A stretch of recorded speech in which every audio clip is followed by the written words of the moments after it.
What's up, Guardians, and welcome back, Hunters. I'm Profane, and today we're going to check out the only prismatic build that you will ever need. A build that transcends any seasonal artifact, providing you with all the necessary components to outlast and overcome any onslaught of enemies, making this a great build to have in preparation of Destiny's upcoming expansion, Edge of Fate. This build features the combination of two extraordinary exotic traits that are found on the Relativism exotic class item. There's dozens of available combinations that you could utilize, and I've tried damn near every one, but the one that I keep coming back to every single season is the combination of Spirit of Cyrtarachne and the Spirit of Inmost Light. The foundations of this build have been available for almost a year now, and at this point, a lot of other creators have covered at least one variation of it. But as I looked back on all of my previous builds, I realized that I never made a proper build video on this prismatic build. So today I'll be showing you how to fine-tune this build to maximize your survivability, to increase your ability regeneration, and optimize your damage output. The Spirit of Cyrtarachne triggers Woven Mail whenever we throw a grenade. When this is active, we will have a 45% bonus in damage resistance, lasting for a maximum of 10 seconds, and this can be stacked with other resistance bonuses like Amplified, Frost Armor, and Overshields. The Spirit of Inmost provides us with a massive bonus in ability regeneration that will help us optimize the use of Cyrtarachne. Whenever we activate one ability, we will boost the regeneration of the other two. This provides our grenade and melees with a 400% increase in their regeneration rate, with our class ability receiving a 25% increase. So if we were to throw our grenade, then that energy is getting distributed between our melee and class ability. And after we've used the second ability, we'll be receiving an 800% increase towards grenade or melee regeneration with a 50% increase to class ability. So this promotes us to constantly rotate through each of our abilities to be able to maximize on the additional energy. And with the Spirit of Cyrtarachne providing us with Woven Mail, each and every time we chuck out a grenade, we're going to have a constant source of damage resistance. And a big advantage to that is that we don't have to kill anything. We just have to throw a grenade. And with how we have this build set up, you're going to be throwing grenades everywhere. With that said, let's dive into our prismatic class tree. We are utilizing the benefits of Ascension and Threaded Spectre aspects. Not only are these extremely cohesive with one another, but they both receive a lot of bonuses out of our current artifact. Both of these aspects play off of our class ability, which works out great since we'll have plenty of energy available. When we activate Ascension, all nearby enemies are going to become jolted, and they'll take 200 points of base damage, and in that process will become amplified, and will share that amplified bonus with any nearby teammate.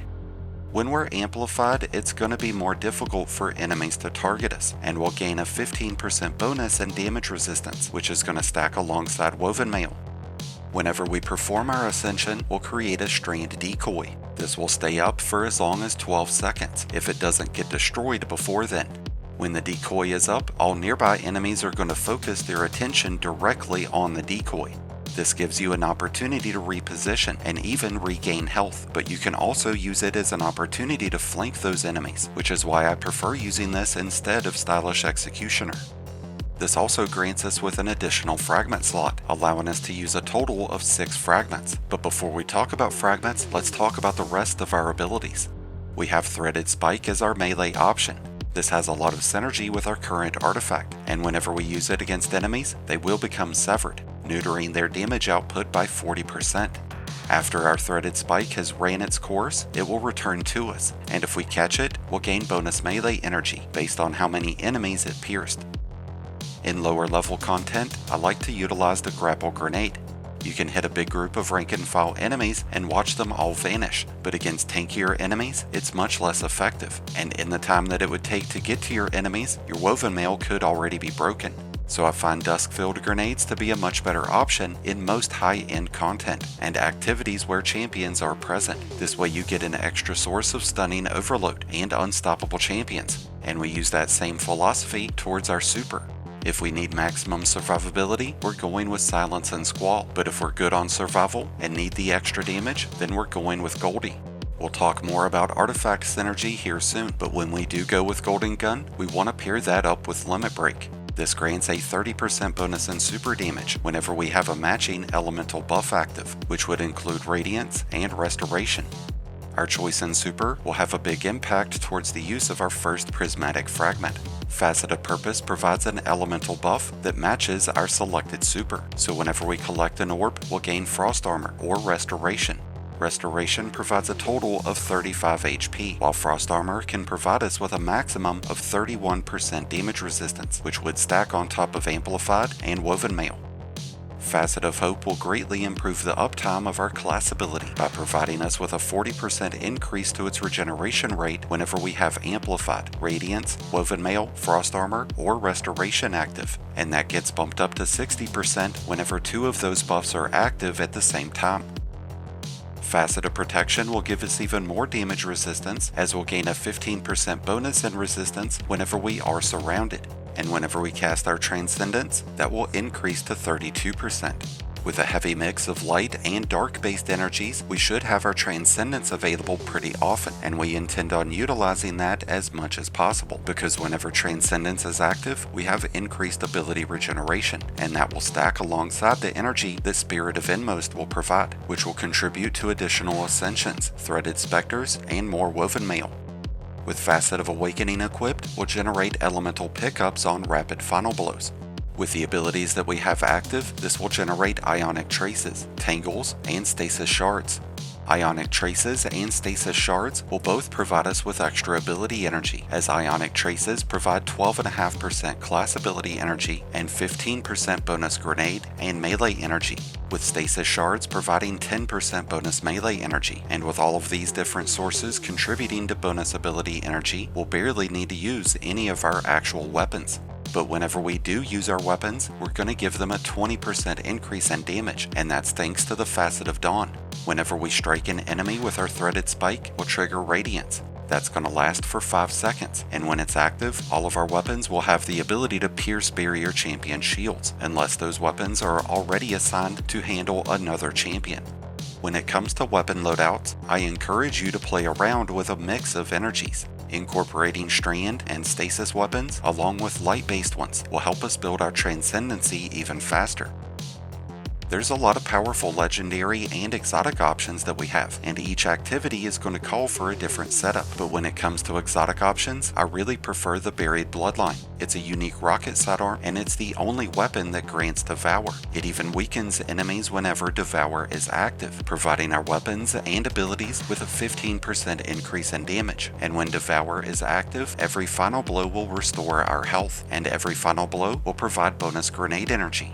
Void weapons are especially powerful right now because of the Volatile Marksman artifact mod, and this exotic will greatly benefit off of that, but so would a heavy machine gun like the Corrective Measure or the Commemoration, or an area denial grenade launcher like the Velocity Baton. The Buried Bloodline is a special weapon, so typically it would be difficult to maintain ammo, but with a Dreadful Finisher mod, we'll gain bonus special ammo whenever performing finishers on high value targets. There's also Gold from Lead, which can provide heavy ammo whenever special ammo bricks are created, helping us maintain plenty of ammo for all of those heavy machine guns. When it comes to legendary weapons, we would like to see traits like Demolitionist, Recycled Energy, or Strategist. This way we can amplify our grenade and class ability uptime further. Since we are utilizing a variety of energy types within this build, Elemental Honing would make for a great damage trait to have on those legendary weapons. With bolt charges being a main focus in our current artifact, we can play into those to increase how often we can trigger bolt charges, and increase how much damage that bolt charges can cause. With Photonic Flare, defeating exhausted or severed enemies with any arc damage like our Ascension will cause us to create a blinding burst of energy. This will stun unstoppable champions, and it will leave all nearby enemies disoriented. With Dielectric equipped, defeating those arc debuffed enemies will grant bonus stacks of bolt charges, and with Flashover, bolt charges will deal 150% bonus damage, and when we reach maximum stacks of bolt charges, we will become amplified. When champions are present, we're going to utilize the benefits of Defibrillating Blast. This way, whenever we stun a champion, a bolt charge will be triggered. This bolt charge will jolt all nearby enemies, and it's going to give us health back in the process. But if there's no champions, then we would make use of Heavy Ordnance Regeneration. This way we'd gain bonus damage resistance and bonus ability energy whenever using heavy machine guns or rocket launchers. When it comes to our choice in armor, our biggest priority is to create as much ability energy as we can, so we're using armor mods like Grenade Kickstart, Impact Induction, Bomber, and Elemental Charge. And when it comes to character stats, you need to invest towards resilience. 100 resilience means a 30% reduction to any incoming damage.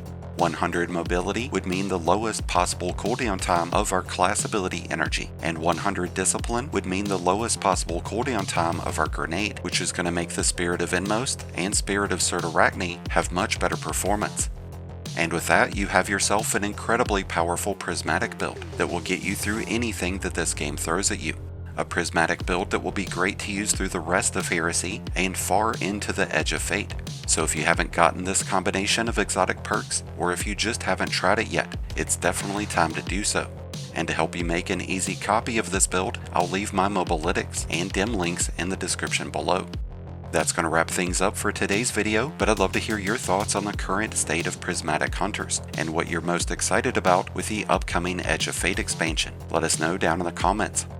Thank you as always for checking out the video. If you enjoyed and found it helpful, then be sure to hit that like button below, along with the subscribe button if you're new. Both are greatly appreciated, and both really do help support the channel. And until next time, Guardians, this has been Profane, wishing you all some happy hunting.